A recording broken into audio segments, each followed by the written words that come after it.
John? Here. Melanie? Jade? Here. Linda? Here. We have a quorum. All right, I have proof of publication in front of me.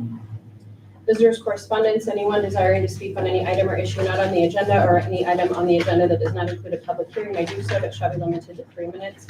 Persons should identify themselves by name and address. The person speaking should not expect the council to engage in back and forth dialogue regarding their comments.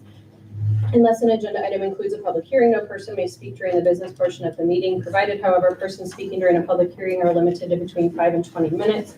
The public is advised that a copy of the Open Meetings Act is located on the north wall of the council chambers. One copy of all reproducible written materials we discussed at this meeting is available for examination or copying. Is there any visitors' correspondence for the CBA meeting?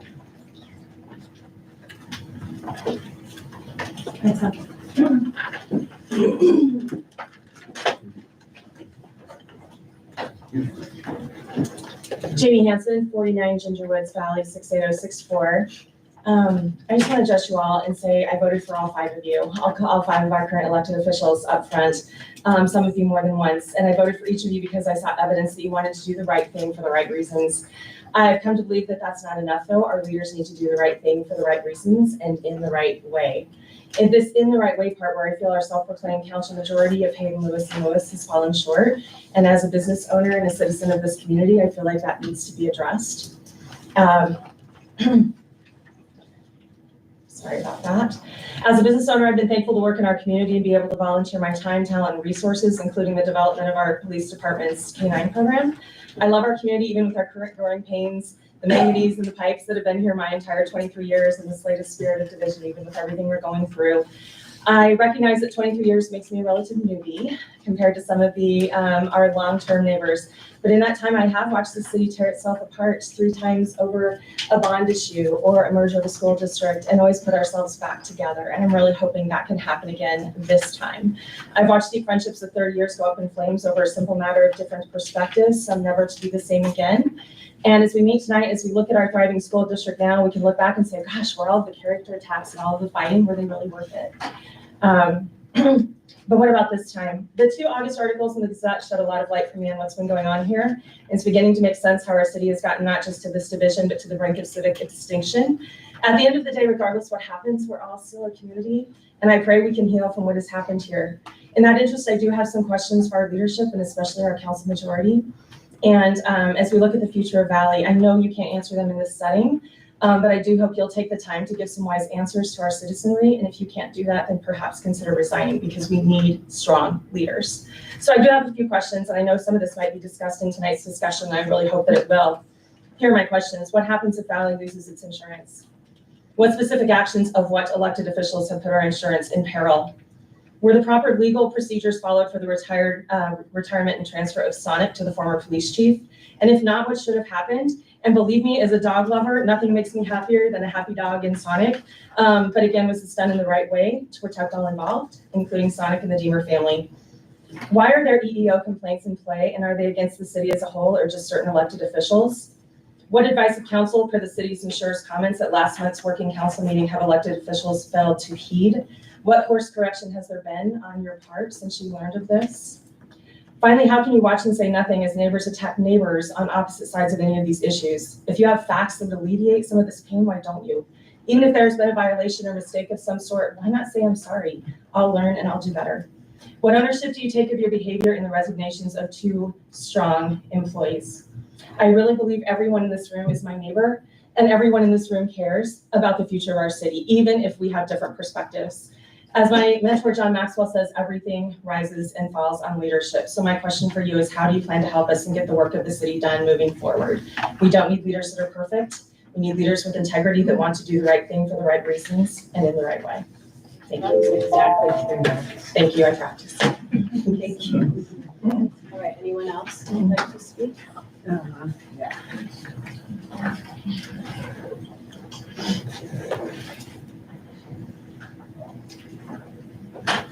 Brent Eason, 400 South Park Avenue. I've talked with Cameron. I've talked with Greg. We have a bit of an issue with trucks and equipment that was parked on the driveway. Then I was also told that I was going to get an think it was an 8-foot approach poured back, and they poured it today, and it's only 6 feet.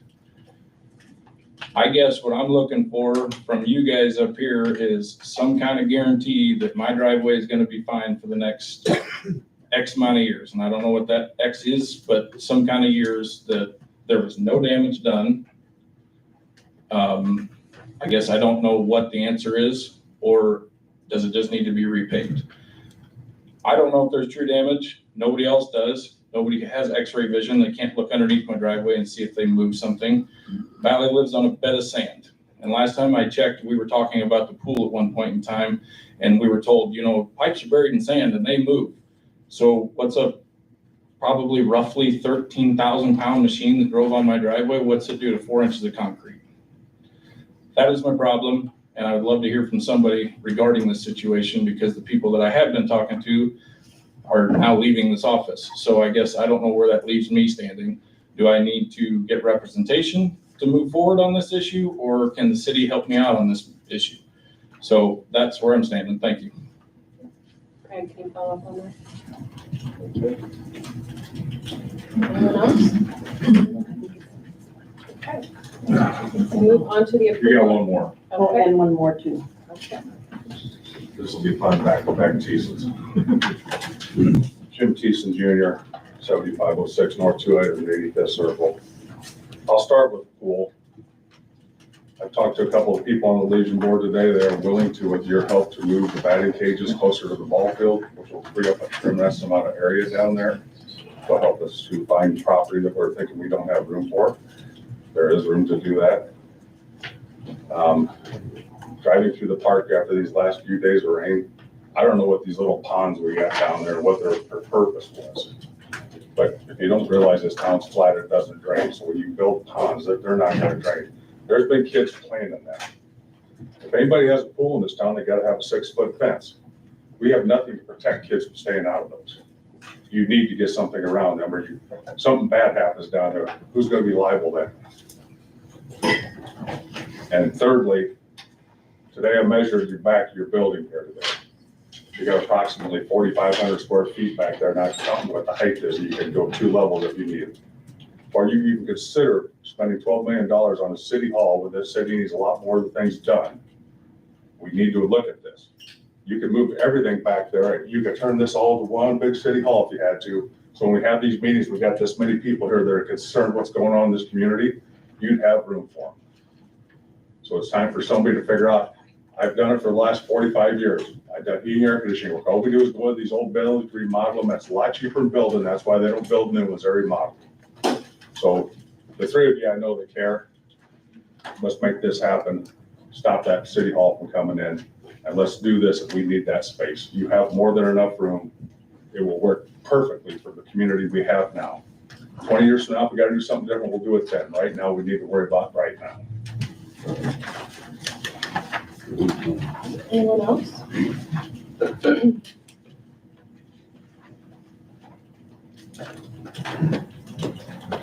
Dorian Stander, 28437 Laurel Circle, Flatwater.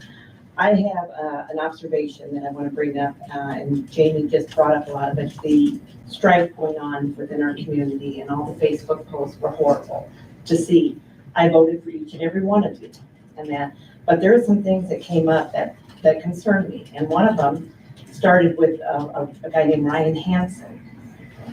It almost seemed like he was lobbying for you, but I wasn't quite sure. And one of the things that you responded on your page was the pool, and that you were concerned that there wasn't enough parking, adding 100 spaces because of code changes, which I understand code changes because room usually keeps right on top of that. And that, so, but you voted on the last city council meeting.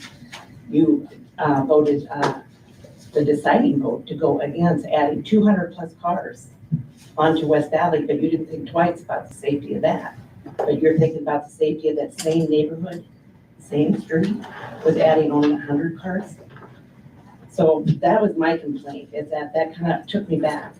And that kind of led me to wonder, who are you for? Are you for us?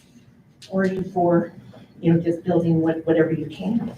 I don't mind new developments. The Champion Shores, I think it's going to be a great addition to us. I don't like the fourplexes.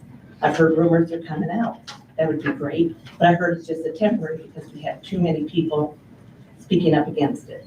So it would be nice to know where we're standing on that. And that's all I have to say. Thank you. All right, anyone else?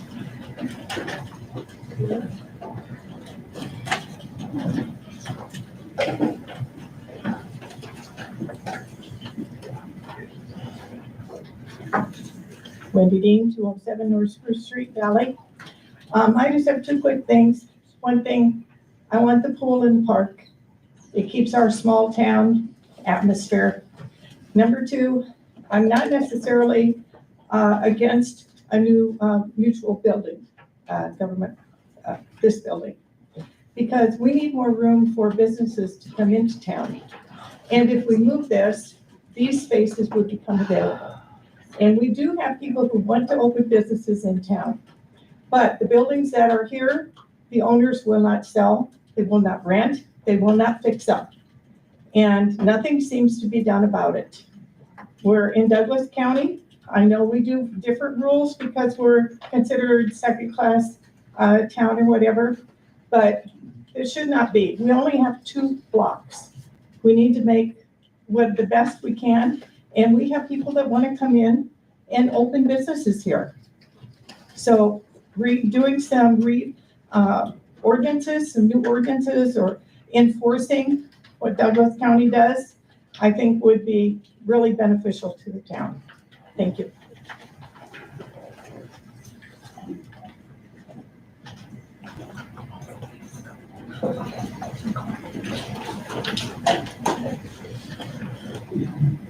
Well, I guess it's time to talk about the pool. Marion Perkins, 400 West Main Street, Valley. I think the pool needs to stay, and my concern is we were paying the YMCA $30,000 a month for management of the pool. What were they managing if they didn't keep up maintenance? And how did it get into such disrepair over the last couple of years?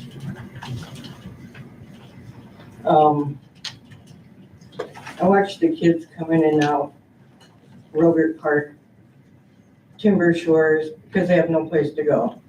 So they're shooting BB guns in Robert Park. They're shooting golf balls all over at the nursing home and at our apartment. I called the police on them once. They got spoke to. And then last week, the dad's out there with the kids shooting golf balls at the nursing home. You know, and it's like, these kids just don't have any place to go. And I think the pool needs to stay. I think it needs to be managed by the city. That the kids will start being responsible, being lifeguards like any other city, you know, hiring them as lifeguards and ticket takers or whatever, and give them something to do to contribute to their community. So that's my 2 cents.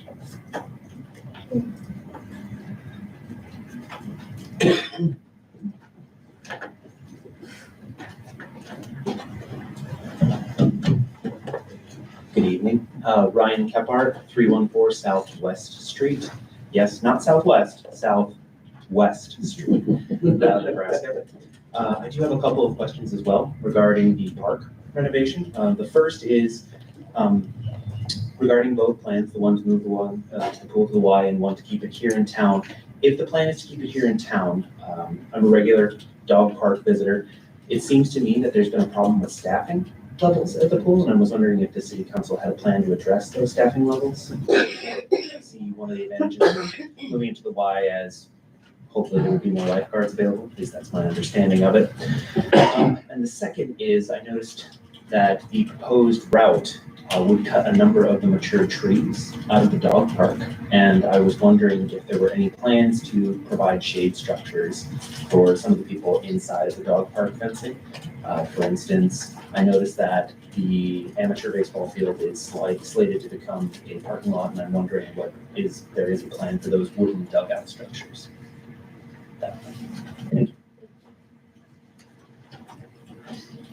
Anyone else? All right, I need a motion to approve the agenda. So moved. Vote please. All in favor? And I need a motion to approve the consent agenda. So moved. Second. Vote please. All in favor? All right, so the item on this agenda is the discussion of TIF policies and issues.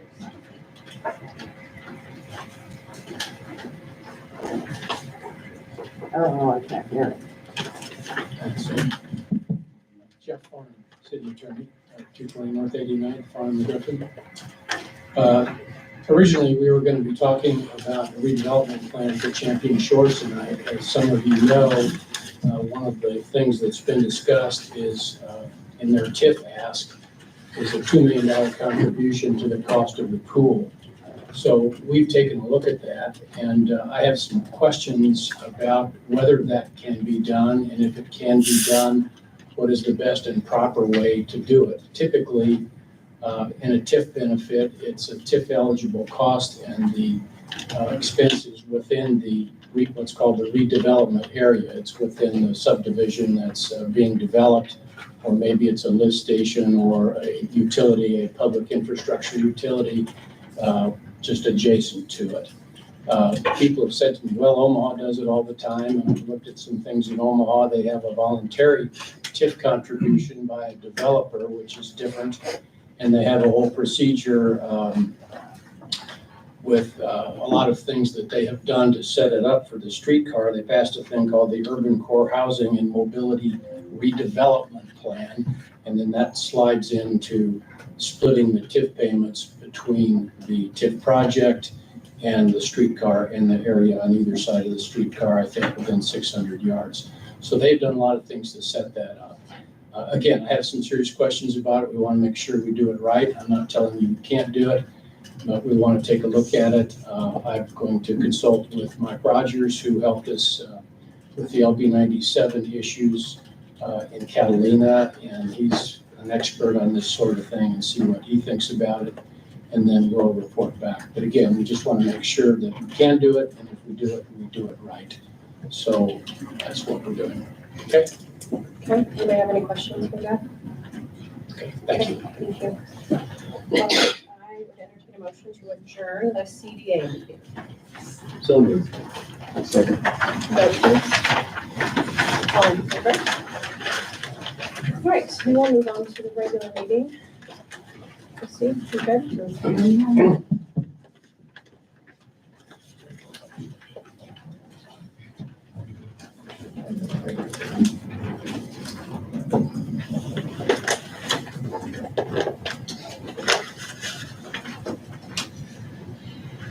Okay, I'm good. Thank you. Thanks. All right, we'll call the meeting to order. Chrissy, will you take roll call, please? John? Here. Melanie? Here. Jake? Here. Linda? Here. Jeff, quorum? Please rise for the pledge of allegiance. To the flag of the United States of America, and to the republic for which it stands, one nation, under God, indivisible, with liberty and justice for all. All right, I have proof of publication in front of me.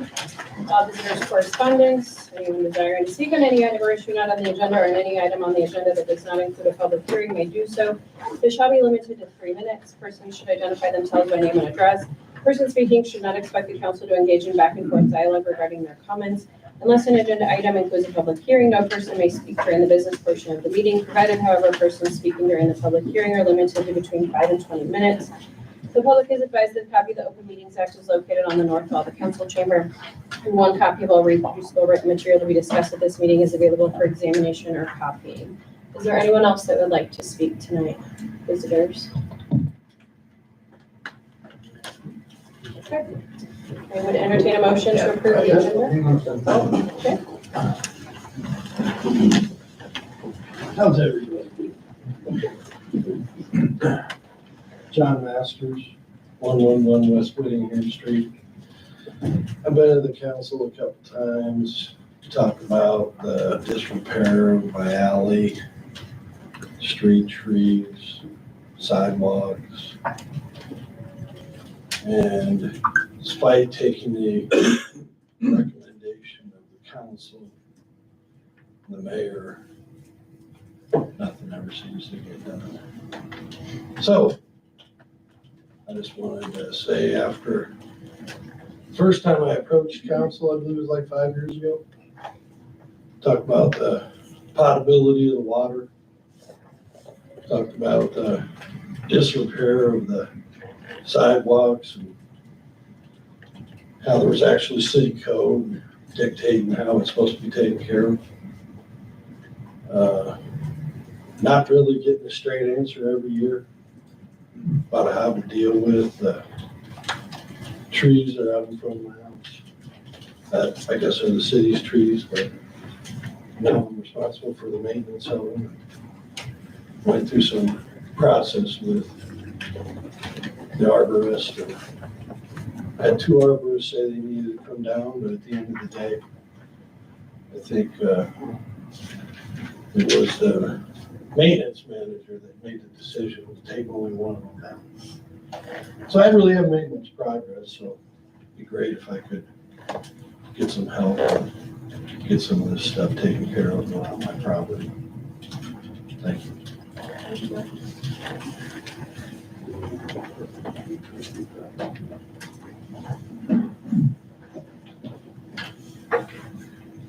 My name is Jerry Mosser. I live at 28019 West Valley. I have to put that down because I just came. I've been a manager of a swimming pool for 5 years in Omaha and 2 years in Bellevue. And my responsibility was to take care of the swimming pool by myself. So I hired the lifeguards and I made sure that the pools were taken care of. Sometimes one of the questions that people said were not too many kids go to that pool. Well, if you look at the pools in most of these small towns, they have slides, they have water drops, they have a lot of new things that get kids in there. So the opportunity to make this swimming pool correct, it should be in the park. Who's gonna drive out to the YMCA? The kids can't ride their bicycles to the YMCA. So by hiring a person, and you're not talking about a lot of money, you're talking about 3 months, 3.5 months of a manager. And if you get a good one, he'll find the lifeguards. I think that the best thing for this community is to keep it in the park where kids can play and go to the pool. And I think they've done a great job putting in basketball courts and the volleyball courts, but I also think if they do a good job on the swimming pool, there'll be more kids attending. Thank you. Anyone else? All right, I'd entertain a motion to approve the agenda. So moved. Second. Vote please. All in favor? Okay, would entertain a motion to approve the consent agenda. So moved. Second. Vote please. All in favor? All right, number 8, Public Works Superintendent. Consent to the appointment of Tim Sheets as the Public Works Superintendent. As you guys know, Tim has been employed here for about 22 years next year, right? Yes, I'm. Not even recorded. So Tim has been here 22 years. He's been the Assistant Public Works Superintendent for a couple years. So we would like the council to consent to the appointment. So moved. Second. Vote please. Congratulations. All right, number 9. Public hearing, Champion Shores, the Flatwater area, consideration and approval of the Blight Substandard designation. Brent, are you going to talk about this? Sure.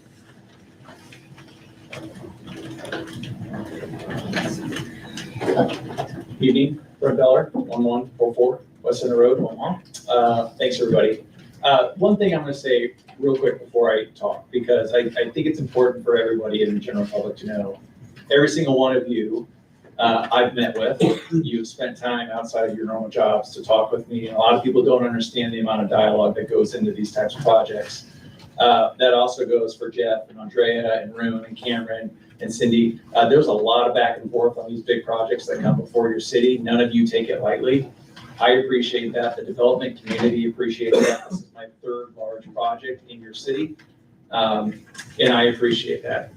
It's not an easy job to watch development come to a small town. And I think I said that last time I was in front of you.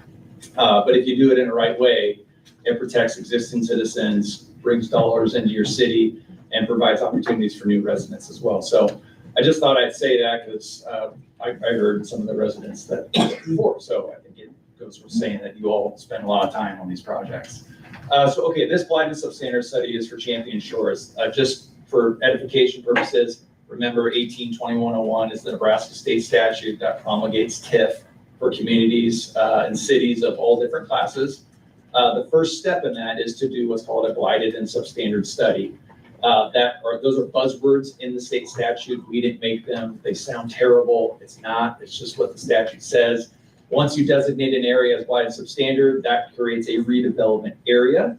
And then we come before you with a redevelopment plan, and ultimately we do a redevelopment agreement, which codifies, memorializes everything that's in your redevelopment plan. So just so everybody knows. This area, so the Blight and Substandard study that's before you has already been approved by your planning commission, but in it, you can read that it goes through, and what we do is we engage a third-party engineering firm. This was JEO who did this. This is not our work. This is an independent evaluation. They look at all the standards that are in the state statute that say determine whether or not this particular piece of property is considered blighted and substandard. In that report that I think you all have, I mean, they note a lot of the issues that I think citizens have with respect to our development, and that is there's a lack of infrastructure as far as safety for sidewalks, streets, your drainage along Valley and 288th Street. All of those things add to blight and substandard. The other sort of metrics that they use is what has occurred here. The reality is this was, a mining operation, much like all of your lakes. That is, I'm sure, been a blessing and a curse for you in a lot of ways because it impacts how your city has been developed. But the reality is it's there. And if it was to stay a mining pit, it would continue to falter with erosion. That in and of itself contributes to a substandard condition. Lastly, there's a metric that they look at that says, has any development taken place on a piece of property for more than 40 years? Obviously, there's nothing there.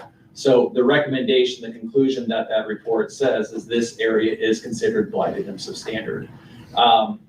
It's important to note that only because once it becomes blighted and substandard, you all can then, through the various channels legally, of course, approve for TIF. And so I think it's worth talking just a minute about our TIF on this particular project. Because TIF, I saw the article just like you all said, which was directly pinpointed at the city of Valley, which I don't necessarily think when you look at it in a particular context was accurate. But this development, all we are asking for is $6 million.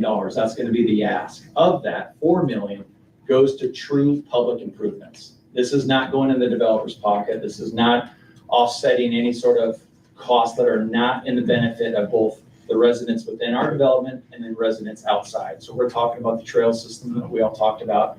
We're talking about the improvements along Valley Street. We're talking about crosswalks, installing those. We're talking about 208th and Highway, or is it Ida Street? The other intersection we have on Ida Street.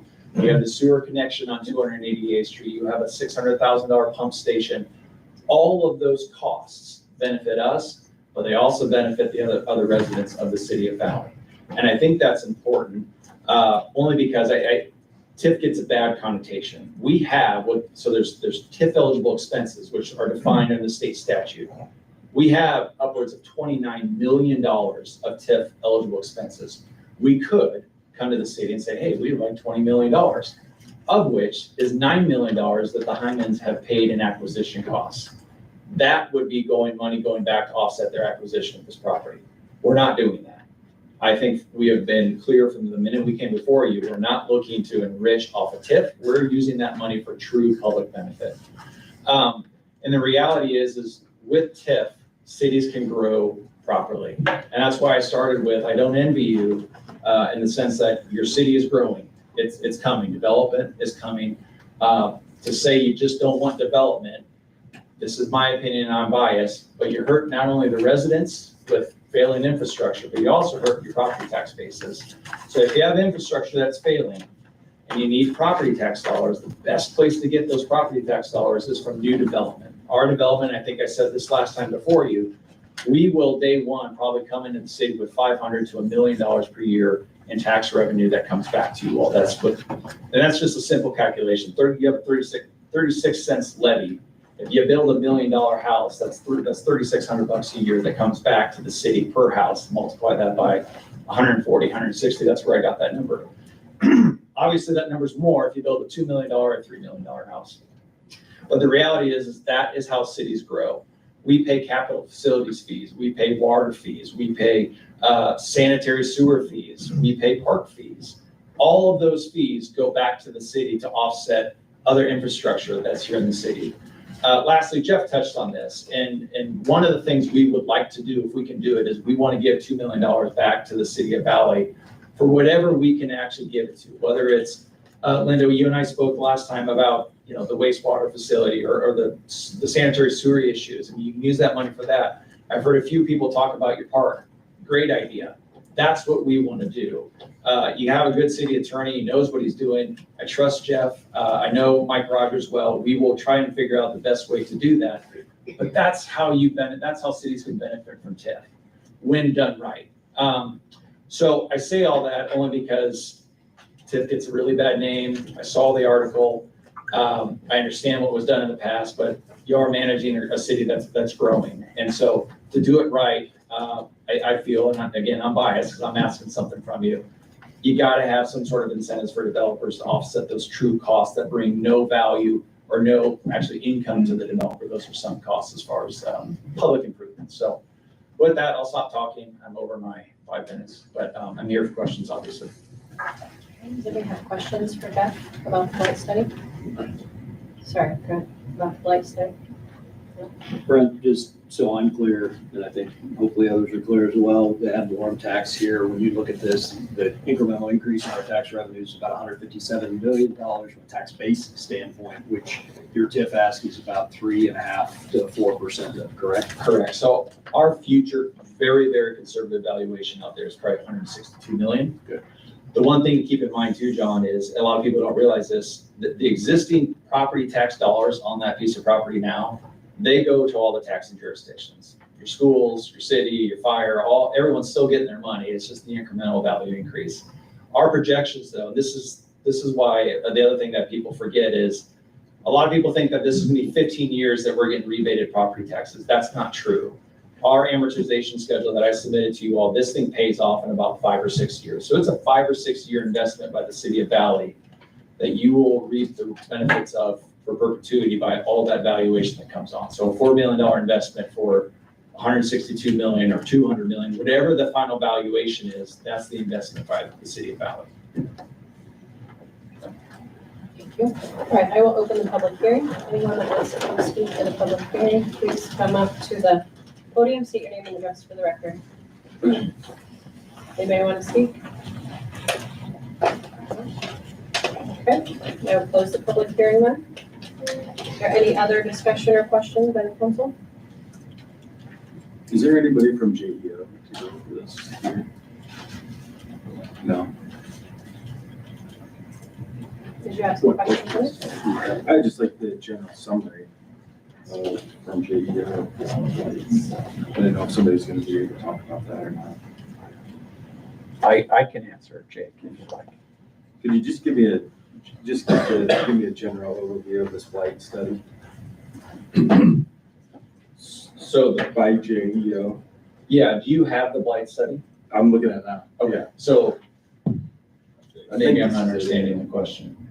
Just a general summary, just the overall meaning of it, things like that. Why they do it. So this was what I started with. So under 18-2101, cities have to do a Blight and Substandard study. Okay. Some cities, Jake, go do it themselves. Some require the developers to go do it. We go in, hire an independent engineering firm, JEO in this instance, to do that study. Under the state statute, which is, it starts in section 18-2109 is the pertinent state statute that you want to look at. that has all the metrics that you have to use or look at to determine whether something is Blight and Substandard. So in that Blight and Substandard study, they go through each line item on the state statute and how it complies.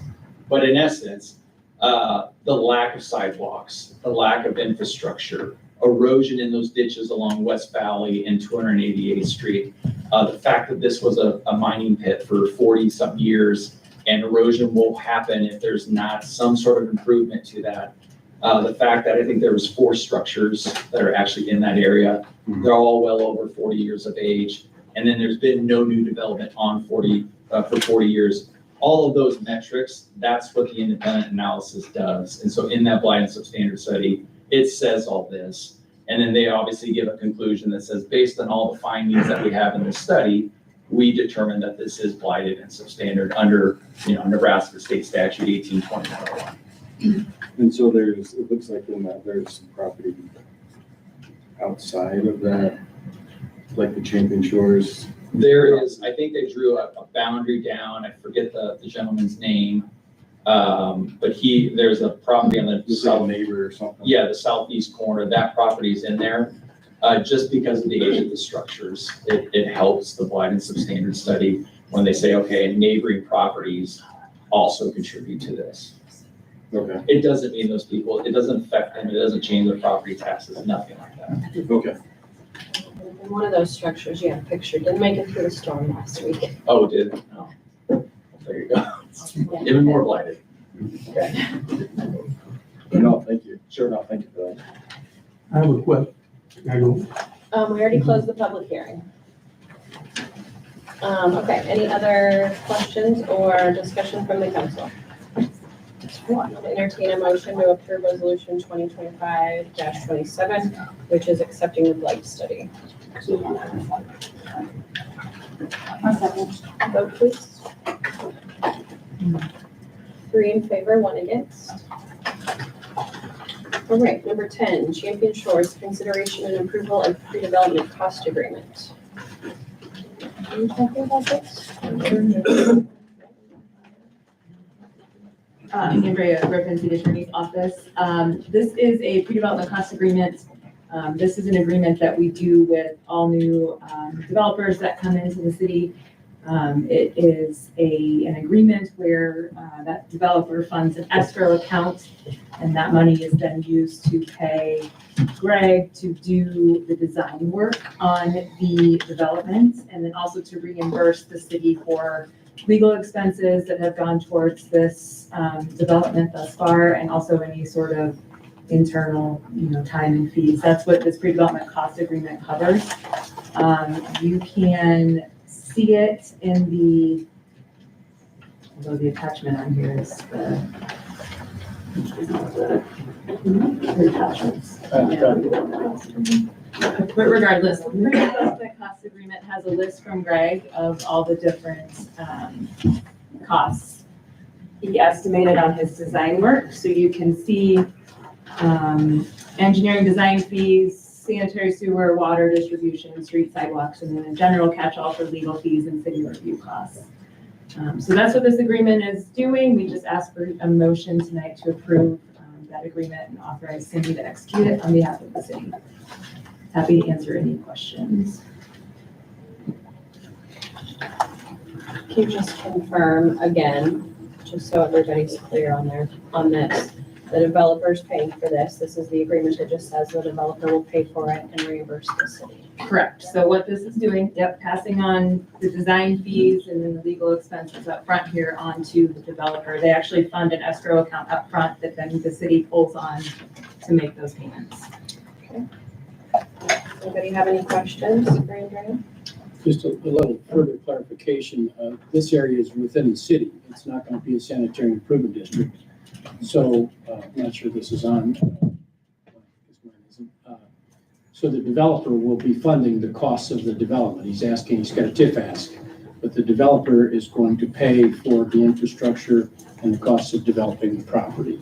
And so this is just a part of that because our engineer designs the water and sewer systems. And so we get paid for that, and that's what this money is for.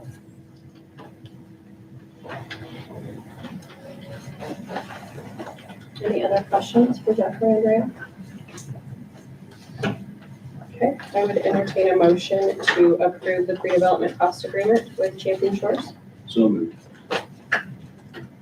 Second. Vote please. All in favor? Hey, Rue. Yeah. Did you mess with the volume on this the other day? Really? They're not. On the planning commission when they couldn't figure it out. I don't think so. I mean, I just started turning on, so. Yeah,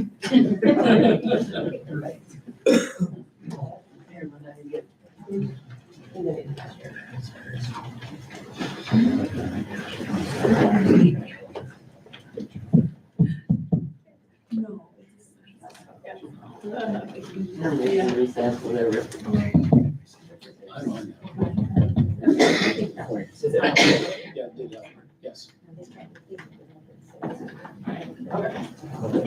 Thank you. Okay, number 11, then, we have JEO, additional design standards, fees, consideration and approval of additional design standard fees for city park integration of a new pool or baseball field concept. Cameron, do you wanna talk about this real quick?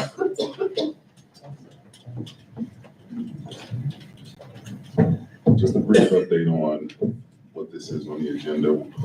JEO has managed the park master plan up to this point, and as we look to develop a pool and wherever it goes, we've exhausted that original contract. So the contract amendment is to extend the time that JEO gets to work on the project to help with design at either location through just design, not build. So that's what the addition is for. Okay, any questions about this? Is this is new pool or baseball field concept? Is this kind of and or just or? It covers all. It covers all, all right. This is just for them to do the designs and the mock-ups, not to build anything. Yeah. Any other questions? Okay, I'm gonna entertain a motion to approve the additional design standard fees for the city park integration of a new pool or baseball field concept. So moved. Second. Vote please. All in favor? All right, number 12, local emergency operations plan, consideration and action to adopt 2025 local emergency operations plan. So our emergency response plan, prepared plan, is what in the state of emergency we use as kind of a protocol through Douglas County to our order of operations. It also kind of dictates the communication when we have situations where we need to declare emergency, and it also ties into the national standard for emergency response NIMS program that I was certified in the early part of this year. And so every 5 years, it's pushed upon us to update this plan. And this plan isn't going to change much. Initially, when I started the plan, we were looking at some different things, but since I'm not going to be here to do those things, I thought that it'd be best to just let whoever's after me do any kind of changes to it. So last year, we had the windstorm. It was a week before I started, but I was still here helping out and trying to keep the mayor from cutting trees herself. And 365 days later, we're right back there. But this time, I think it went a lot smoother. I think we were a little bit more prepared for it, and that's just a testimony to everyone having an understanding of what that plan looks like. So I'll leave your plan in good hands. So. You guys have any questions for Cameron? Entertain a motion to adopt the 2025 local emergency operations plan and submit it to Douglas County. So moved. Second. Vote please. All in favor? All right, number 13, city pool, consideration action to approve one of the presented pool concepts. The big difference that we're going to share with everyone is we thought it was important that you were able to see the scope and the breadth of the project in each location, the same amenities in each spot, so you're comparing apples and apples, but also we wanted to be able to show you the impact and footprint that it's going to have on the original park, because that's a big issue with people concerned about what amenities are we gonna lose? The plane can't go anywhere, et cetera. So, JEO, you guys have the pronouns?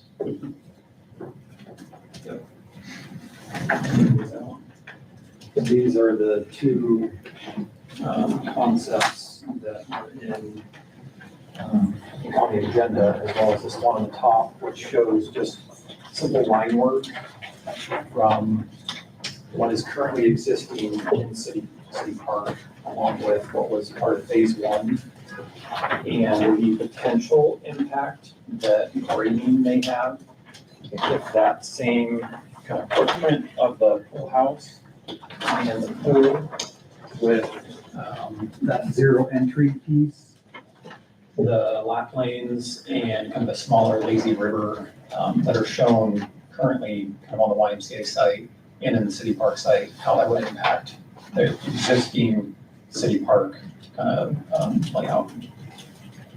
To answer any questions. So I know not everybody has copies, and I know you don't have enough to give everybody, but the grading impact that you outlined here is about, let's call it 3 to 4 times the size of the footprint of the pool. Correct. Can you explain why? So in our kind of estimation right now, obviously without having spoken beyond the plan or gotten any feedback from the city, is that in order to have an accessible pool, you also need an accessible site. And so that means getting parking up to the building, that means getting pedestrians up to the pool. And so you can kind of see on the south side of the pool deck, there's less of an impact, assuming that that grade drops off rather quickly. Kind of to the east and the west and to the north, you would assume you'd have to kind of feather that grade out a little bit more to make sure that you can get an accessible kind of walk or an accessible drive up to that bathhouse or that pool house. So when you say accessible, you're meaning ADA accessible? ADA accessible, So yes. compliance is the issue that you're addressing here. And for the people who had said in the past that compliance doesn't matter on this, what would you say to that? In my profession, compliance is very important. In the cases where compliance has been waived and something has happened to somebody who is using that site, there's very little for a municipality to kind of fall back on, or even for a more of a commercial site owner to fall back on with that. There are different ways that we can ensure ADA compliance. Whether that's using true ramps or kind of minimizing slopes to less than 5%. There are ways that we can work within kind of the regulations or the compliance standards for ADA to ensure that you can access this facility and the rest of the site. And how much will you have to raise the pool up to get it above existing grade as it relates to the pool's a giant bathtub and wants to float out of the water? So if you are all familiar with the current elevation of the current pool, imagine that you are basically increasing the area at that same elevation. So you would have what's shown as the pool in the back in the pool house at that elevation. From there, you could start to kind of slope grade away from that. So I think the actual footprint of the bathhouse and the pool deck is close to double the current pad elevation of the current pool. So you would expect a much larger area to need to be raised up to that elevation. Based on the grading plan here, it looks like it takes out a substantial portion of the dog park, or doesn't take it out, but we have to take out all the trees around that area. The gentleman's point earlier about shade, so on and so forth, and then reconstruct that dog park to build back something, which looks like it's proposed on the original park master plan around this pool. Is that correct? What's currently shown on the plan indicates that is correct. However, without hearing feedback from the city and the community on what the priorities are, I think there may still be some room that we can try and shift that pool. However, there will be a significant impact to the existing site, and most of those large trees near where it's currently shown would be impacted. How far that would impact, the future location or kind of master plan location of the dog park, that could be minimized. But then again, you can also have a dog park with sloped, like turf. So that might not be as big of a concern. Regardless, the youth baseball field is eliminated from the park. Yes. It also looks like on the grading plan that that's over where we have proposed the playground equipment. So those would have to be removed or moved or something too, right? So again, there are ways that you can actually incorporate playgrounds and play structures into terraces or into embankments.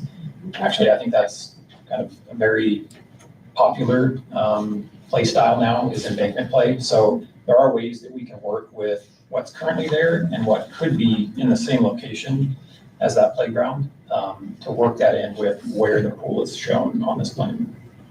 And what we just approved is how you'll do those, right? To assist the city in kind of evaluating priorities between sites, but also priorities within each site. Can you also address, because it was a question or comment in the visitor section about the drainage ponds? I know you touched on it last month too, but just again. So those ponds were in place due to water quality and kind of water detaining requirements by the state. The reason that those are currently not able to drain out of the site is because there is no existing storm sewer within a feasibly connectable distance. However, as the next or future phases expand to the west and the proposed kind of roadway is developed, or even if that roadway is not developed, we would recommend that the drainage path out of those ponds is still constructed to the west, because that is currently the primary way that we could get water to drain and leave the site. And that would also be the same way that we would kind of drain the parking lot for any pool if it was located here at the site. So you can drain this west towards the railroad tracks. Correct. And feasibly, that giant hump that we build to create the pool, that's going to drain across the Legion Field or around the Legion Field somehow? So that would obviously create a very high point in the middle of the park. You currently already have that, however, you can be expanding that. We would have to kind of get into the design a little bit further to evaluate whether or not we can carry grade out into the park as far as what's currently shown, or if retaining walls may be necessary to ensure drainage around that pool to the same kind of northwest area.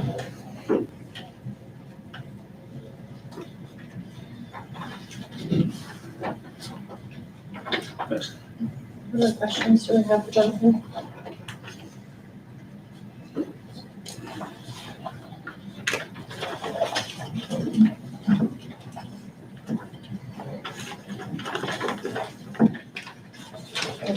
So I know we have on here consideration and action to approve one of the concepts, but before that, we had the agreement that says you would expand on design. So are we still that we want him to expand on the designs and not make any decisions tonight, or? I would say yes. Anybody else? Is there any way to have an open hearing on this?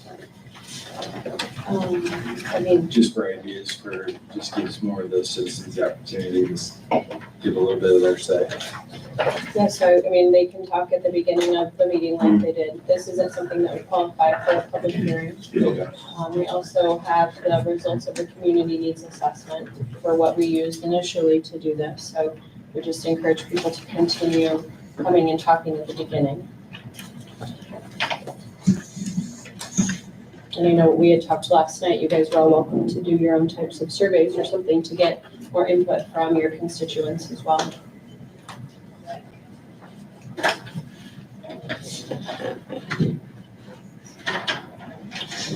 Okay. So I would entertain a motion then to, table the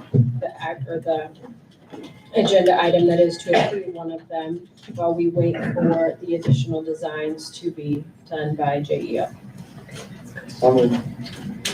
Sorry. Vote please. I'm sorry, who made the motion? Linda.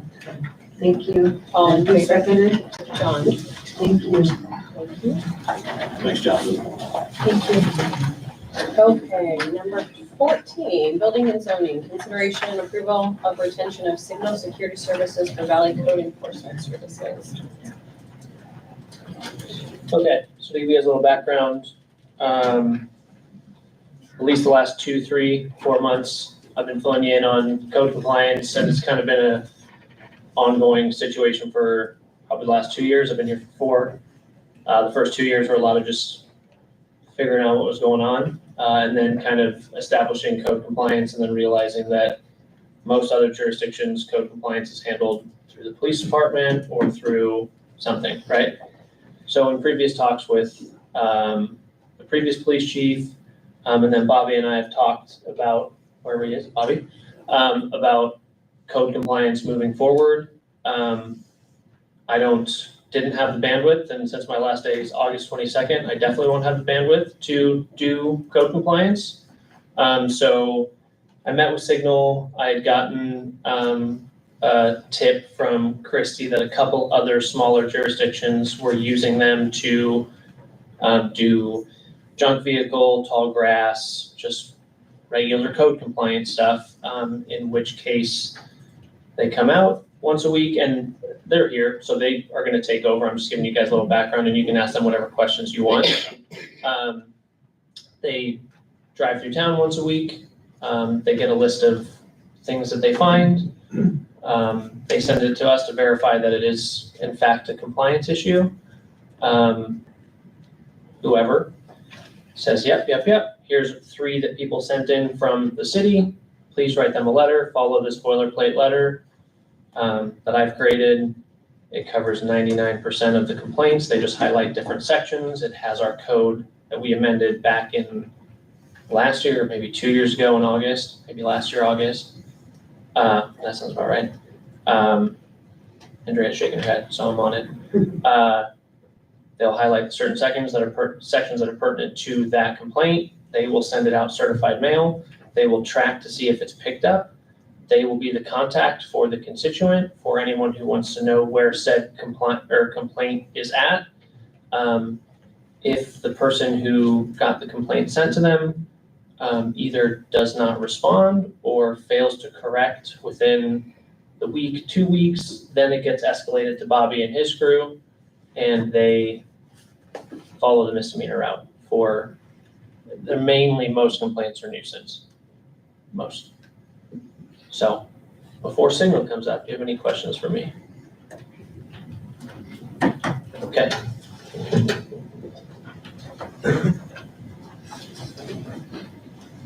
Bruce, I lied. Just to clarify, I know we touched on this last night, but I know the question will come up. This is a $3,000 a month contract. Correct. And it is month to month with no long-term commitment. Correct. Thank you. And I do have the proposals with referral letters, if I can run those over to you guys. Also, as reported examples of services conducted with pictures and reports from the security officers that we do in North Bend, Cedar Bluff, or some of the other towns that we conduct services for.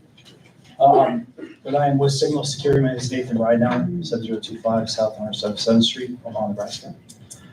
Signal Security has actually been in Omaha since 2003, started by Douglas County Sheriff. Eventually it was turned into a franchise concept, and now our sister franchise that's in Fremont. Shane Weimer, he's actually a Deputy Chief of Police for Fremont for a while. He's actually the one that kind of started this in Nebraska.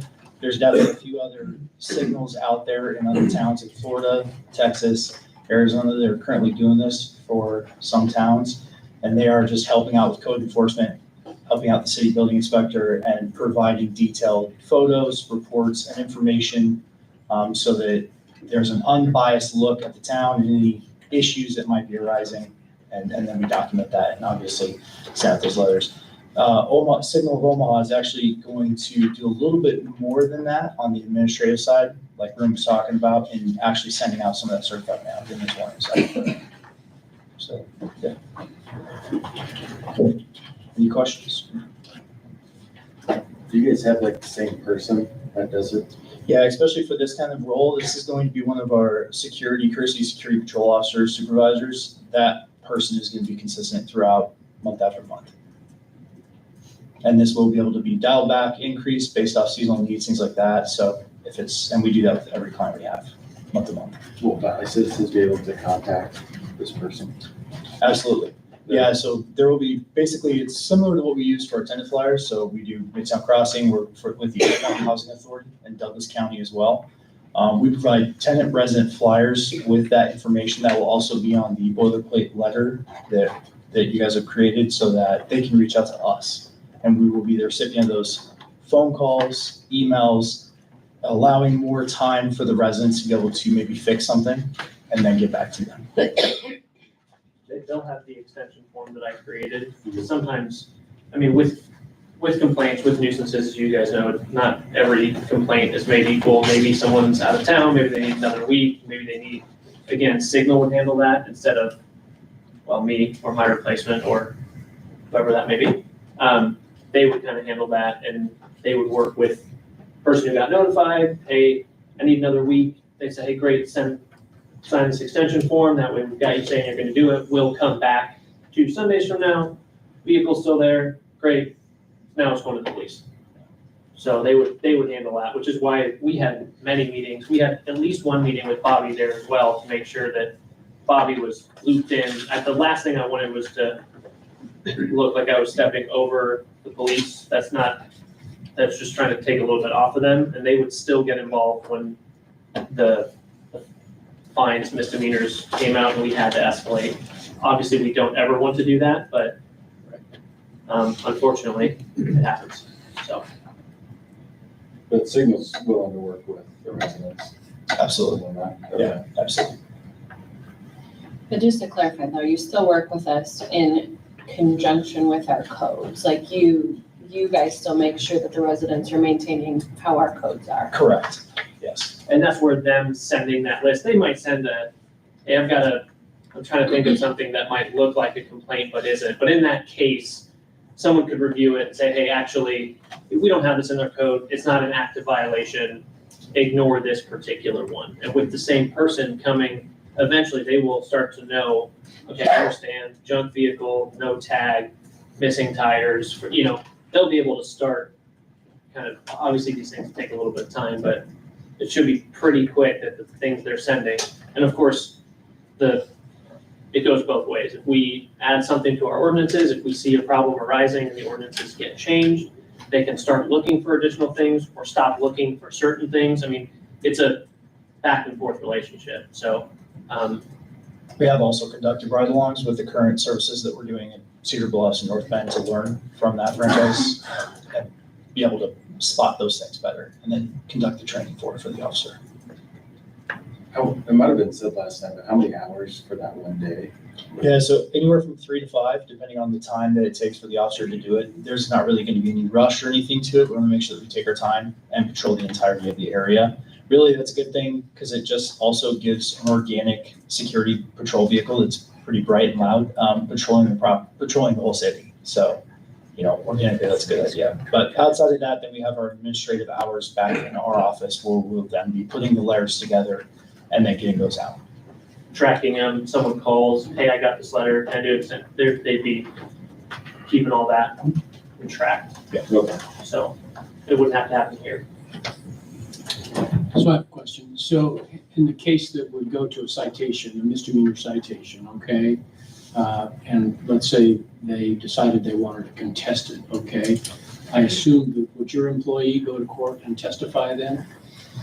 Really, at that point, we would like, Bobby and the police side of things as far as the official citation being handed out. If it is, we're more on the lawyer side. I understand that, but let's say you hand out the citation, most people are just gonna pay the fine maybe. And that is why we do, absolutely, sir. Yeah. That is why we also want the one employee to be on site so that they are able to go to court. And Okay, it's one that's my consistent question. officer. So that Yes. employee would go to court. Absolutely. Thank you. Any other questions, thoughts about what we want to do? Okay. There's no other discussion. I would entertain a motion to approve the retention of signal security services for Valley Code Enforcement Services. So moved. Second. Vote please. All in favor? Thank you. Okay, number 15, resolution 2025-22, consideration and action to approve League Association of Risk Management Casualty Insurance 2025-2026 renewal resolution, term commitment and deductible. So just to clarify again, we need to determine our, Chrissy, do you have the summary of what all we need to determine? Sorry, I don't have the right. You need to determine the term, and you also need to determine the deductible. Okay. So in this resolution, if we do a 3-year commitment, 180-day prior determination, it's a 5% discount. 2-year commitment is a 4% discount. No term commitment is a 2% discount. Where there's a 90-day notice and 3-year commitment at 2% discount. So I suggest we do the 3-year term. And what deductible, 2,500 or 25,000?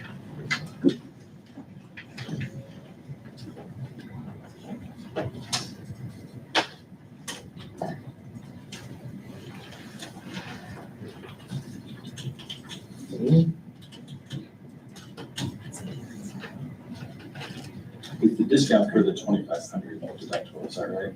The discount is for both, either one of them. Either one. Yeah, it's just the deductible that's different.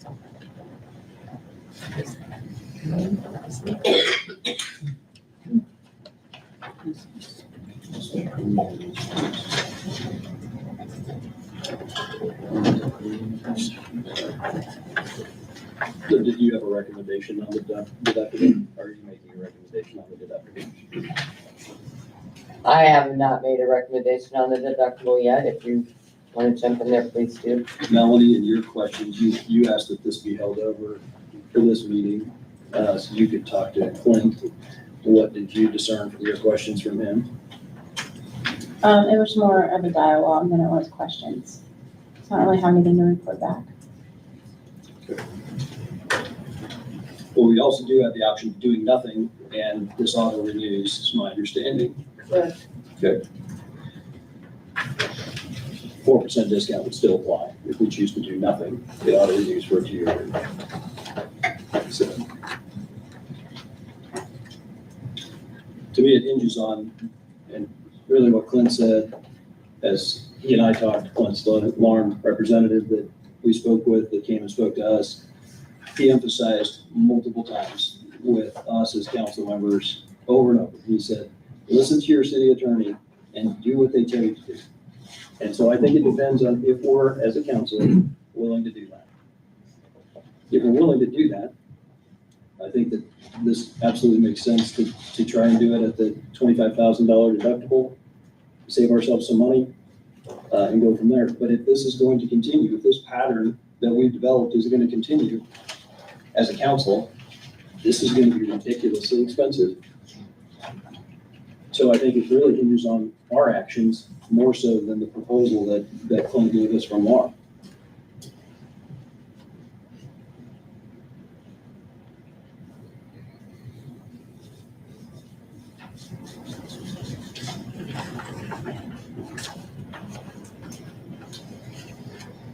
So I think that's the question that the city deserves answers to is, are we gonna take this serious? Linda, you made the proposal for 3 years. What's your basis for your proposal? What's my basis? Because we need insurance, number one. Very true. We can't become uninsurable, correct? Correct. Okay. We don't have any option to self-insure, correct? No, we don't have any options. Good. That's the first and foremost thing. Number two, yeah, we do need to work as a council. That takes all of us. Not just the three that you're pointing fingers at. But at the end of the day, we all have to work together to try and maintain this. That is correct. If it's for 3 years. The other thing we should know is they can increase the premium each year Yes. at will. So if we lock in for 3 years, we lock ourselves out of some other options. So again, are we willing to lock ourselves out of those other options? I'm willing to work on it for the remainder of my term. As I said last night, I will not run another term. So from here on, I am willing to work and get this done for the city.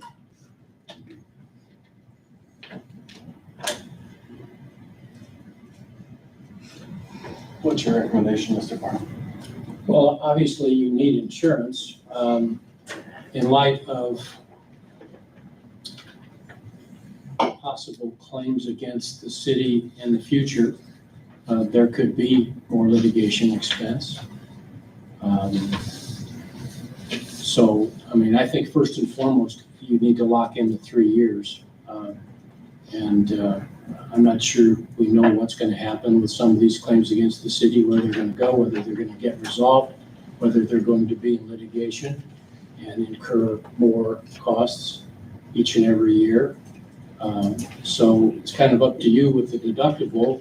You have some things in play that could affect it. And I think John's point is going forward in the future, the city needs to conduct itself in such a way that there are no more claims. So I would certainly recommend the 3 years. It's up to you what you want to do with the deductible. I think with the present situation in the city, you need to lock in as much coverage as you can get. So Just to outline what those are, since they're in two different things, with the 5% discount at the $2,500 deductible, the annual premium is $191,959. With $25,000, it's $172,759. With the 5% discount, that's the price difference annually. And for perspective, that is, their new proposal is roughly 100,000 over what we paid not 2 years ago.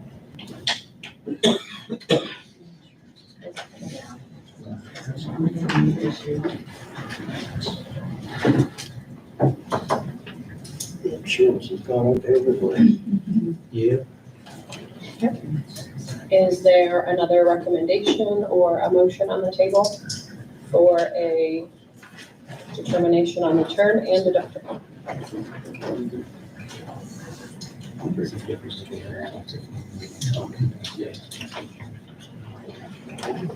I would move for a 3-year term with a $25,000 deductible.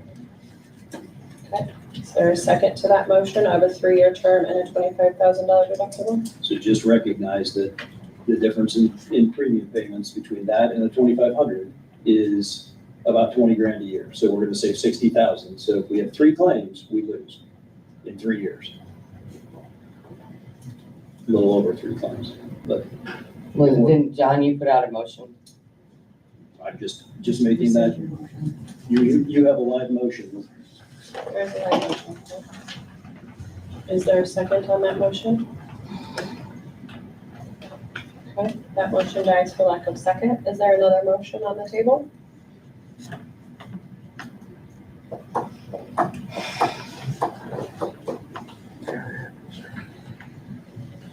Also forward that we need to go with a 3-year plan, lock this in at a $2,500 deductible.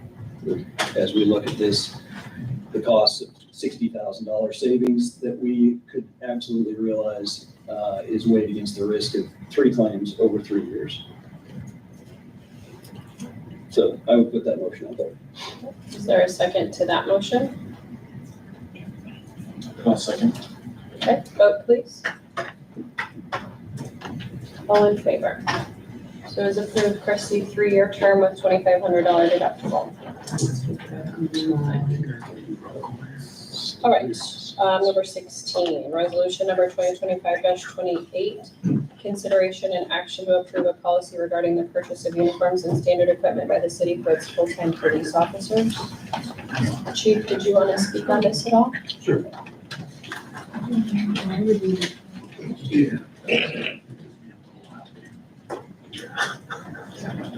Good evening, council.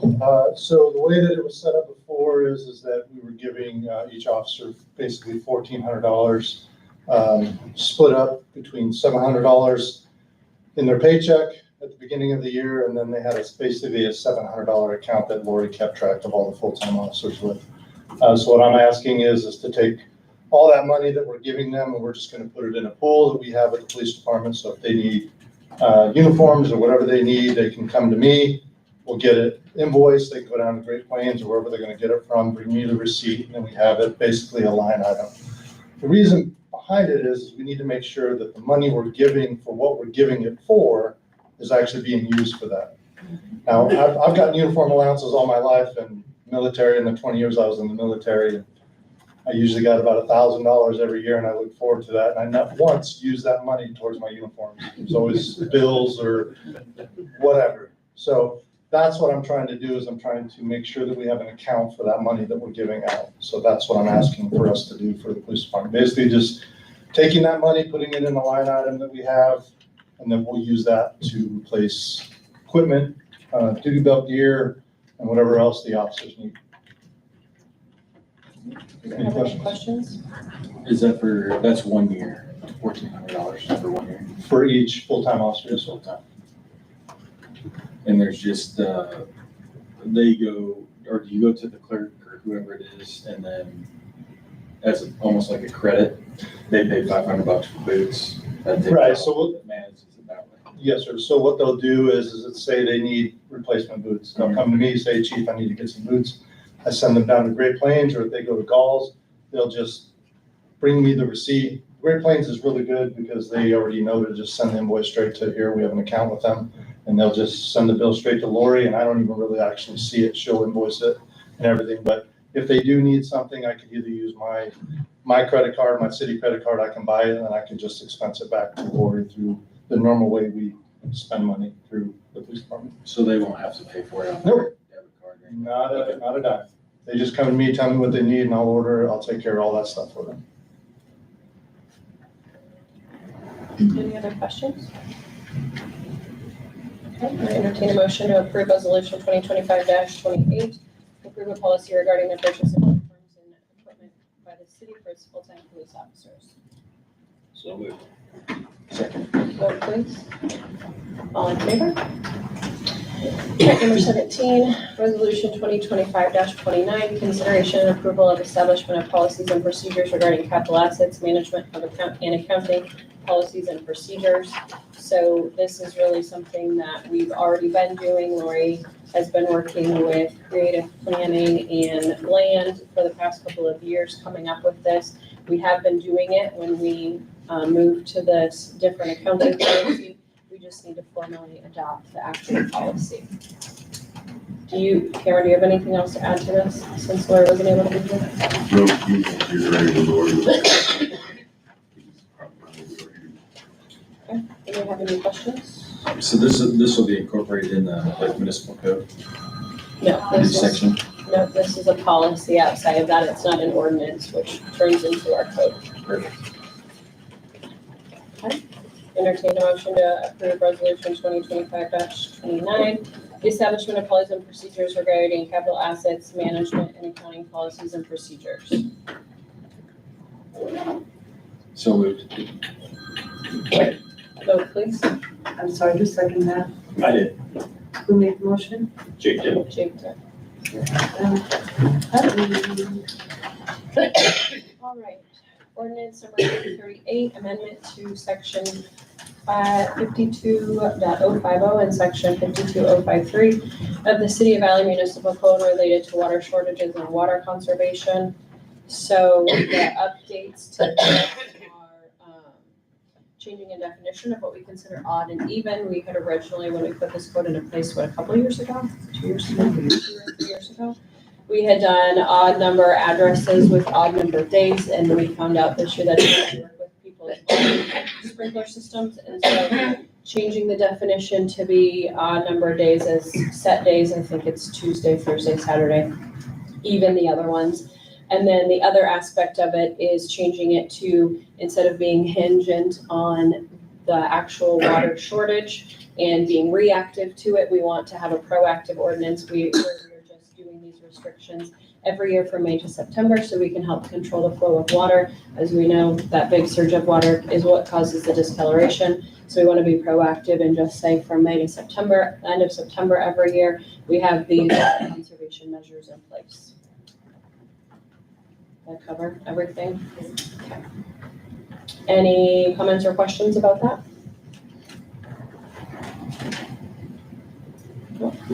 Okay, entertain a motion to introduce ordinance number 838 on the first reading. So moved. Is there a second? I'll second. Okay. Chrissy, can you read the short title, please? Ordinance number 838, an ordinance to amend an existing section of the City of Valley Municipal Code relating to water shortages and water conservation, providing for an effective date of this ordinance, providing for a severability clause, and providing for the repeal of all ordinances in conflict herewith. Thank you. Vote, please. All in favor? Is there a desire to suspend the rules and pass the ordinance on the second and third readings? So moved. Second. Vote, please. 3 in favor, 1 against. Ordinance number 838 passes on the second and third readings. All right, number 19, building and zoning. Do you have anything you want to say? No, not really. Obviously, cat's out of the bag with Signal. So my last day is August 22nd. I'm working with, just had a meeting with Douglas County this morning. They are our interlocal to do inspections while I'm gone. They're willing to do that for a while. After that, they are going to probably come back to the city after I'm gone and maybe propose something different. So that was a really quick, obviously I emailed them yesterday saying we need to meet today. And I've got an email to Cindy about us meeting with them sometime at the end of this week. So per our ordinances, inspections need to happen. Per the state, electrical inspections definitely need to happen. They are being done by Sam anyways in Douglas County, so that's taken care of. So that is where we're at. How long does that interlocal agreement last at this point? Is there a termination period to that? That I don't know. I'm assuming we're gonna go over specifically what that interlocal says and what the time frame for it was. But there's a lot of inspections done here, a lot of plan reviews done here, and if Douglas County can't handle it, they can also just say no. Again, I don't think it'll come to that. We've got a slow year coming up to next year, which potentially works in the building and zoning's favor. Potential lots next year are gonna be pretty low. At the start of 27, I think there's probably gonna be a lot more with Catalina, Valley Landing, Champion Shores, if and when it goes through. There's a couple of other potential developments as well. So there's a chance that at the beginning of 27 through 27, instead of having 2 active subdivisions, we might have 3. So, but for the next year, available lots is quite a bit lower. So potentially Douglas County can handle that. Yeah, and I don't think there's an end date on the interlocal because we had it for years and years, and then we updated it recently to update fees. Yeah. Do you remember if there was, Andrea? I don't think there is. I remember Douglas County came to us when that happened the first time around and said, we're not gonna honor this anymore unless you change the fees. Sure. So of course, I'm assuming something like that could happen again if Sure. the one inspector's doing 1,400 inspections like I did. He only does 20, I think he did 2,200 last year, so asking him to double it, again, that'll be a conversation for after I'm gone, but trying to get everything set up before I go. Signal being one of those things, so. I appreciate that. Yeah. Any questions? Any other questions, comments for Ruth? Britton, I just want to say thanks for your years of service. You've done a good job serving Valley. It's unbelievably disappointing that over the last few months, this council's created a professional working environment that you described in your letter. And I appreciate your candor. I appreciate your service, and I wish you well in whatever you take on next. Appreciate it. Thanks. All right, City Administrator, Cameron, do you have anything?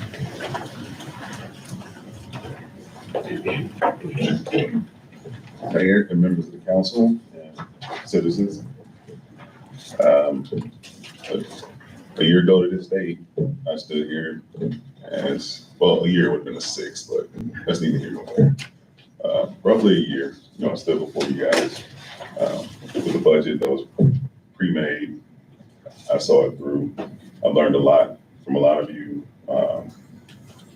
I've spent money in your businesses. I've spoke to your kids at the high school. And so I say thank you for the opportunity. I think my letter, I put it all out there as to how I feel like I got to this point. I was told to keep it short and sweet, but man, I think the people are owed more, because you've heard it from different accounts, hearsay, Facebook. But the fact of the matter is, I don't think anybody up there woke up one morning and said, I'm gonna be a racist, or I'm gonna be this horrible person towards Cameron. No one did that. And you can deep breath all you want, because I said no one did that. So before this gets out of hand, I appreciate the opportunity. Melanie, Linda, Mayor, John, Jeff, Jake. I wish you guys the best. That's it. Thank you. All right.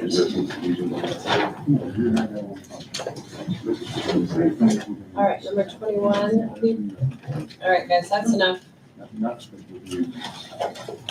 21, people service? Yes, sir.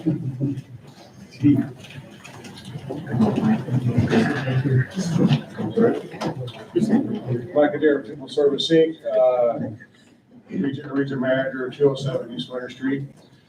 Last month, we were able to get the water mains replaced under Park and Platt before they were concreted. So got those done, got those pieced in, had a little bit of a hiccup on the one on Platt Street when that water main exploded. Underneath the railroad tracks, right next to the railroad tracks, actually. There's a lot of large rocks there, and the vibrations from the trains kind of got into that, so could be found it anyway. But, so we got those done. Meters, we actually are over 90% now, so we're actually making better and better and better every single month, and we're getting well within that 10% range, so now we're going to be just maintaining meters instead of replacing meters and replacing MXUs. Now we'll be back into our standard of just doing that, so that's good news. Wastewater side, Ginger Woods lift station number 3 still is on a bypass mode because those pumps are out. They've been ordered. We are waiting for them to arrive so we can get them installed, but we are checking it daily and we haven't had a problem with it. Otherwise, John calls me. Dairy Queen lift station also had a pump go bad that is being replaced now. And the rainwater lift station on Main Street is also currently down because those pumps and wiring, and I don't know, squirrel got in there or something, but it chewed it up pretty good. So we're getting those replaced too. Do you want to give an update? I have a little bit of it in the mayor's report, but just the storm damage or the outages, how long were we out? Were there any issues? About 12 hours. Well, it was awful sporadic, but I think it was 6 a.m. storm blew in. We went around and checked all the lift stations, checked everything. Everything was fine at that point, except for a couple of lift stations in Ginger Cove and Ginger Woods with these odd legs that do whatever.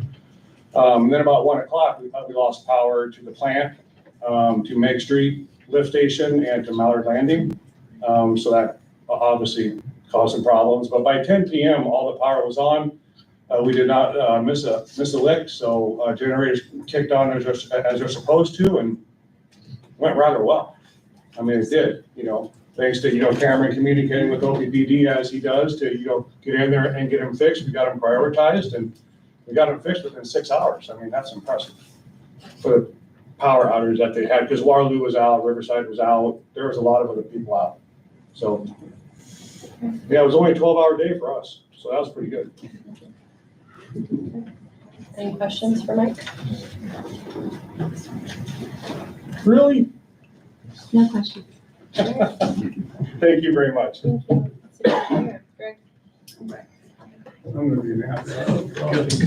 Good evening. Tonight we have the progress update on the water treatment plant. Mike didn't steal the thunder on that, but progress is moving right along. Basically, I think one thing you'll see here in September is the block work starting to see from the roadway. It is a construction site. We do ask that you don't linger into there and take yourself on a tour. But you will be able to see some more activity from the roadways or even from there, or even there in the park as well. So that'll be exciting to see. Really, they have some equipment that needs to be set, so we don't know when they're gonna actually get the roof on it, if it'll be before winter or not. A chance that the roof won't be on the entire structure until that, because they're waiting to drop the equipment in with the crane before they do that and close it. So, but tonight we just have the progress payment number 7, in the amount of $337,500. That takes them to about 15%. You might think that that's a little bit low in the project scheme of things, but regarding some of the equipment, when you drop filters or some electrical components in, those are like $1 million ticket items, so that percentage or value of work will escalate very quickly here in the upcoming months. So having reviewed that, we do recommend approval of pay request number 7. Okay. Entertain a motion to approve resolution 2025-30, consideration and action to approve contractor's application for payment number 7 in the amount of $337,500. So moved. Second. Vote please. All in favor? Item B, then we have the Valley Landing Sanitary Sewer Water Main Storm Sewer Work Project with United Utilities and Excavation. This one, actually, the next few have, as you all are aware, the wet weather the last 6 weeks have wreaked havoc on it. I actually didn't even count how many rain events we've had. So fortunately for this, though, we have gotten the sewer line connected to DC West Athletic Complex as of Friday night. So they will be able to move forward with their facilities and everything else. So I did notify Miss Melissa Plantic.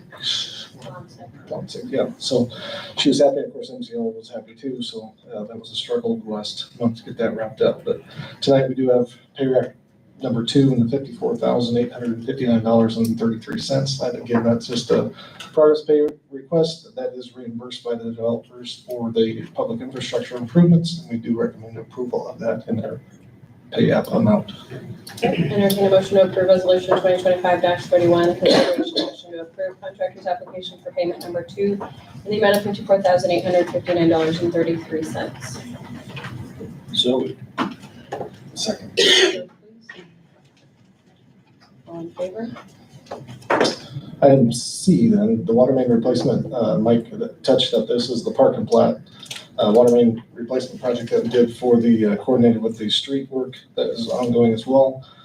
Tonight we have the final change order in the amount of an increase of $12,872.55. Basically, that's a bunch of adjustments that we had found on, more so on Park Street with some of the existing infrastructure that we had to work around and obstacles that the contractor had to work through, and that's the adjustment of the unit price in that set amount. And having reviewed that, we do recommend approval of change order number 1 for the increase of that set amount. Okay. I entertain a motion to approve change order number 1 for an increase in the amount of $12,872.55 to the contract price. So moved. Second. Vote please. All in favor?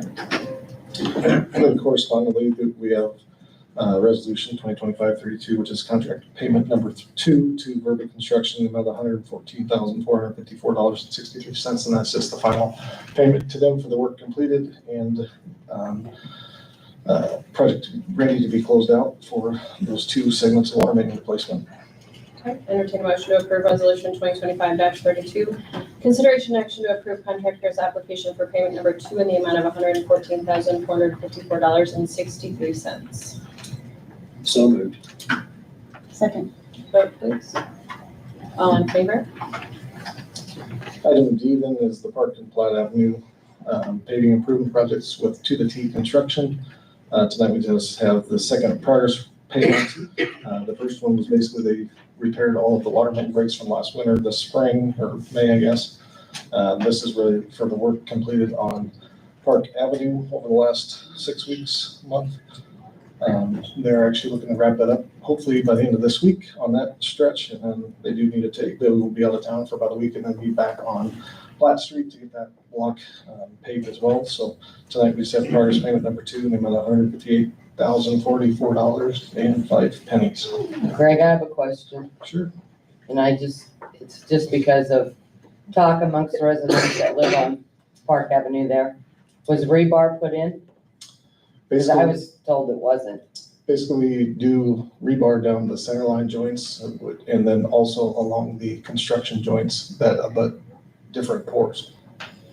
So yes, it was. So it's different than what you see done like out on I.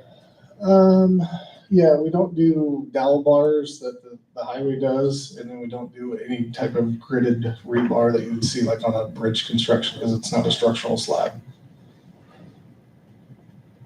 Entertain a motion to approve resolution 2025-33. Action to approve contractor's application for payment number 2 in the amount of $158,044.05. So moved. Second. Vote please. All in favor? Just really a couple other little miscellaneous things that I've been working with Mike on all those pump stations and stuff to look at pump replacements and stuff like that for those different areas that we've been working through, and also just working with Cameron and Lori on the upcoming budget cycle for FY26. So with that, if you have any questions, I'll be happy to answer them. Greg, there was the item that Brent Thiessen raised during the CEA meeting. Do you want to take that offline with him or address some of those concerns with him? Yeah, we can definitely, I've talked to Brent once, if not twice. I think it's been once, and then Cameron and I had a conference call with him. So yeah, we can take that offline with him, and then we have a pre-project thing, but there was the water contractor drove across his driveway once with a skid steer, and then the paving contractor had some equipment parked on there as well. Once it was brought to my attention, we notified the contractor, and to my knowledge, it has not occurred since, but that's kind of what the issue was, so. Any other questions for her? Okay, thank you. City Attorney?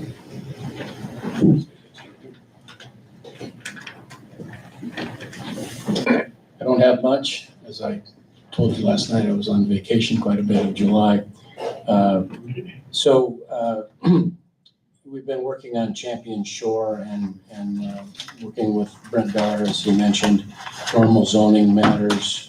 While I was gone, Andrea's done some drafting and answered the normal questions. That's about it, really. Kind of quiet month. Any questions for Jeff? Mayor's report. I just want to kind of echo what John said to both Cameron and Rune. Thank you guys both for your service. Cameron, I really enjoyed spending time with you and Bobby at 7 o'clock on Saturday morning like we did last weekend, but we'll definitely miss doing that. So both of you, thank you very much. Then moving on to storm damage and cleanup. Again, thank you. All of our employees jump into action. I think that I saw Public Works out on the street shortly after 6, and all 3 of our Public Works guys, Cameron, Bobby, myself, were all here. I don't know what time. It was early. So thank you all. Everybody pitches in and comes in. Nobody wanted to be here on Saturday. I understand that, but I appreciate all of us being here. So Mike talked about the water and sewer information, and those things, no long-term damage. Our parks are pretty rough. If you've been over there in the main park, Rogert Park is also very rough. I have not been to the Arboretum. Tim, do you even? No? Okay. Not the priority right this minute because it's blocked off. Mike says it's fine. Okay. Either way, lots of trees down, some damage to like pickleball fences and stuff like that in the parks. Quite a bit of damage to some street signs and stop signs, that type of thing. So Public Works will continue to work on the parks and the city property. We do have contractors that'll be coming around picking up curbside through Friday. We'll reevaluate Friday if we need to have them work longer. So our drop-off location will be open 7 to 7 every day through Friday. That is behind the Public Works building. Again, Chief, thank you to your staff for volunteering and taking some extra shifts to monitor that. That is for local residents only, so the officers might be asking where they're coming from. Obviously, we don't want to pay to chip and take other communities' trees. We're nice, but we're not that nice. We want to offer that for our residents. So they can, through Friday at 7, again, if there is still a lot of damage, we can reassess after that. But again, thank you, Public Works, Police, everybody who's pitched in and working long hours to get all of that cleaned up. Then upcoming items, we have Planning Commission next Tuesday, Valley Days wrap-up meeting next Tuesday, budget review sessions next Monday and Tuesday at 7. And that is all we have. I'd entertain a motion to adjourn. So moved. Second, so please. All in favor? Thank you. So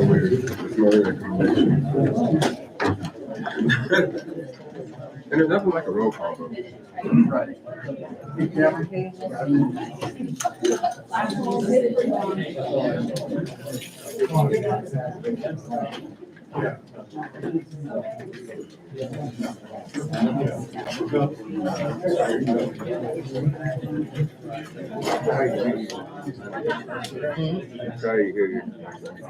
No.